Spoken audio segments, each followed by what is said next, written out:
আসসালামু আলাইকুম। আফফান একাডেমির পক্ষ থেকে আরেকটা নতুন ভিডিওতে আপনাদের সবাইকে স্বাগতম। আমি মোহাম্মদ আইনুল হক। আ আমরা গতানুগতিকভাবে গত কয়েকটা ভিডিও রসায়ন বিজ্ঞানের উপর পরমাণুর গঠন অধ্যায়ের আলোচনা করেছিলাম। তো আজকে পরীক্ষায় আসার উপযোগী বা পরীক্ষায় আসবে, কিভাবে উত্তর করব এরকম কোনো বিষয় নিয়ে আলোচনা করব না। আজকে আসলে আমরা জানার জন্য একটা ভিডিও করব। এটা সম্পূর্ণটাই জানার জন্য। কোনো পরীক্ষায় আসবে না আশা করি। তবে জাস্ট জানার জন্য। এখন আমাদের একটা ব্যাপার হচ্ছে যে পরমাণুবাদ সম্পর্কে আমরা সবাই জানি।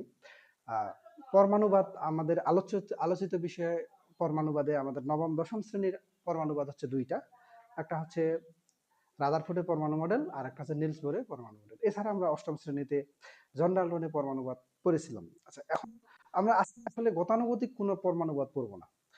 এখন আমি প্রথমে একটা প্রশ্ন দিয়ে শুরু করি যে পরমাণুবাদ নিয়ে যে আমরা আলোচনা করি, তো হঠাৎ করে কোনো একজন দার্শনিক, কোনো একজন মনীষী অথবা কোনো একজন বিজ্ঞানী কেন হঠাৎ করে পরমাণু নিয়ে তারা আলোচনা করলো?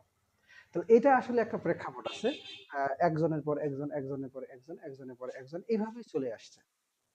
তো আজকের আমাদের প্রথম প্রথমে আলোচনা করব যে সর্বপ্রথম পরমাণুকে বা পদার্থকে যে ভাঙার যে প্রক্রিয়াটা কেন ভাঙবে বা ভাঙার পরে সে কি বলল, সর্বপ্রথম বিজ্ঞানের ইতিহাসে সর্বপ্রথম কে পরমাণু নামকরণ করেছিলেন, এইটা নিয়ে আলোচনা করব। তো সব বিজ্ঞানের ইতিহাসে সর্বপ্রথম পরমাণু নিয়ে পরমাণুকে বা পদার্থের ক্ষুদ্রতম কণাকে যে পরমাণু বলা হয় এটার নাম করেছিলেন হচ্ছে আমাদের ভারতীয় একজন মহর্ষি বা মহর্ষি।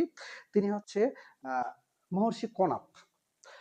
এখন এই মহর্ষি কণাদ তিনি সর্বপ্রথম একটা পদার্থকে বলছিলেন, তিনি বলছিলেন যে কোনো পদার্থকে ভাঙতে ভাঙতে ভাঙতে এমন এক পর্যায়ে নিয়ে যাব সেটাকে আর ভাঙানো যাবে না, তাহলে সেই অংশটাকে তিনি নাম দিয়েছিলেন হচ্ছে পরমাণু। এখন এই পরমাণু কথাটা তিনি কণাদ, এই যে মহর্ষি কণাদ, তিনি সর্বপ্রথম, তিনি ভারতীয় মহর্ষি, খ্রিস্টপূর্ব ৬০০ অব্দে, খ্রিস্টপূর্ব ৬০০ অব্দে তিনি পরমাণু ক্ষুদ্রতম কণাকে বা পরমাণুকে ভাঙতে সরি পদার্থকে ভাঙতে ভাঙতে যে আর এমন একটা অংশ পাওয়া যাবে সেটার নাম দিয়েছিলেন পরমাণু। এখন এই তার পরমাণু নামকরণের তার পিছনে একটা সুন্দর ইতিহাস আছে। যেহেতু আমরা খ্রিস্টপূর্ব ৬০০ অব্দের কথা বলতেছি, তো তখন স্বাভাবিকভাবেই আমরা জানি যে তখন ভারতবর্ষে সংস্কৃত ভাষার খুব একটা প্রচলন ছিল। তো পরমাণু শব্দটাকে তখনকার সময় যদি আমরা ভাঙি তাহলে হচ্ছে কি হবে, পরম যোগ অণু। সংস্কৃত ভাষায় পরম শব্দটার অর্থ হচ্ছে সর্বশেষ, যেটাকে আর কোনো খণ্ডায়ন করা যায় না। আর অণু হচ্ছে ক্ষুদ্রতম কণা। সংস্কৃত ভাষায় পরম হচ্ছে সর্বশেষ কণা, আর সর্বশেষ, আর অণু হচ্ছে ক্ষুদ্রতম কণা। তাহলে হচ্ছে সর্বশেষ ক্ষুদ্রতম কণাকে বিজ্ঞানী বা মহর্ষি কণাদ এর নাম দিয়েছিলেন পরমাণু। এখন এই এখানে একটা সুন্দর কথা আছে, তার নাম হচ্ছে কণাদ। কেন নাম আসলে আসলে এই যে মহর্ষি কণাদ আছে তার নাম আসলে কণাদ না, তার নাম হচ্ছে উলুক। তার নাম হচ্ছে উলুক।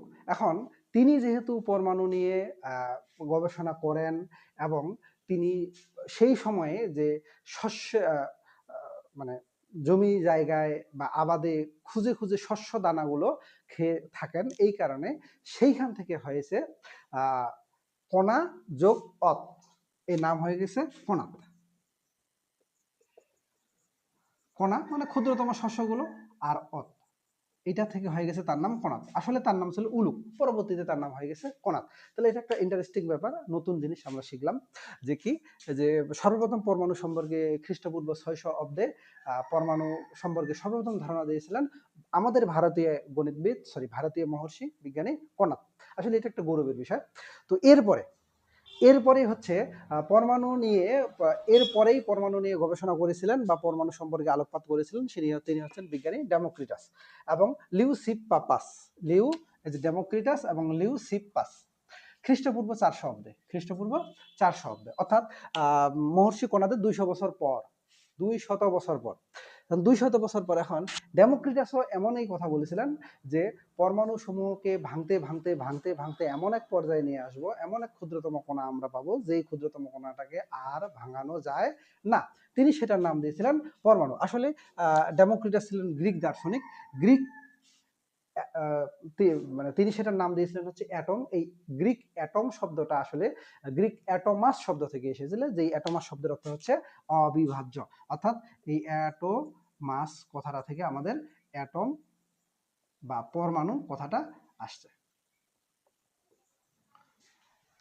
এরপরে পরবর্তী ব্যাপার হচ্ছে বিজ্ঞানী জন ডাল্টন। তিনি হচ্ছে 1803 সালে, এটা বলা চলে যে মোটামুটি একটা আধুনিক যুগ 1803 সাল। যদিও হচ্ছে তখনকার সময় বিজ্ঞানের প্রসার এত বেশি ছিল না, বিজ্ঞানের ইকুইপমেন্ট গুলো এত বেশি ছিল না। তারপরে আমরা বলতে পারি যে তুলনামূলক 600 অব্দে আর 400 অব্দের তুলনায় 1803 সাল মোটামুটি একটা আধুনিক বলা চলে। আচ্ছা যাই হোক, এরপরে হচ্ছে আমরা জন ডাল্টন। জন ডাল্টন আসলে তখনকার জন ডাল্টন যে তিনি মানে পরমাণুবাদ দিয়েছিলেন, তিনি অবশ্য পরমাণু সমূহকে একটা অবিভাজ্য কণা বলেছিলেন। মানে তিনি আবার বলেছিলেন যে একই পরমাণুর ভরগুলো একই রকম, ভিন্ন ভিন্ন পরমাণুর ভরগুলো ভিন্ন ভিন্ন রকম। তো এখন আমরা আসলে আজকে আমি এইটা নিয়ে আলোচনা করতেছি না, আমি আলোচনা করব এখন যে জন ডাল্টনের পরমাণুবাদের যে প্রেক্ষাপট, আসলে তিনি কেন হঠাৎ করে পরমাণুটা নিয়ে আলোচনা করতে গেলেন। হ্যাঁ, তাহলে এই প্রেক্ষাপট নিয়ে যদি আমরা আলোচনা করি, তাহলে জন ডাল্টনের প্রেক্ষাপট নিয়ে আলোচনা করার পূর্বে আমাদের দুইটা জিনিস সম্পর্কে জানতে হবে। একটা হচ্ছে বিজ্ঞানী আতোয়ান ল্যাভোসিয়ে, ফরাসি বিজ্ঞানী আতোয়ান ল্যাভোসিয়ের ভরের নিত্যতা সূত্র, আর আরেকজন বিজ্ঞানী আছে, সেটা হচ্ছে জোসেফ প্রাউস্টের স্থির অনুপাতিক সূত্র, স্থির অনুপাত সূত্র। তো আতোয়ান ল্যাভোসিয়ের ভরের নিত্যতা সূত্রটা হচ্ছে এরকম যে, এটা আমরা জানি, তারপর একটু বলি যে আতন ল্যাভোসিয়ের ভরের নিত্যতা সূত্র হচ্ছে কোনো রাসায়নিক বিক্রিয়ায় যারা বিক্রিয়ায় অংশগ্রহণ করবে, অর্থাৎ বিক্রিয়াগুলোর ভরের সমষ্টি, বিক্রিয়ার পরে যারা উৎপাদ উৎপন্ন হলো তাদের ভরের সমষ্টি দুইটাই সমান, এইটাকে বলা হবে আতন ল্যাভোসিয়ের ভরের নিত্যতা সূত্র। এরপরে আছে জোসেফ প্রাউস্টের অনুপাতের সূত্র।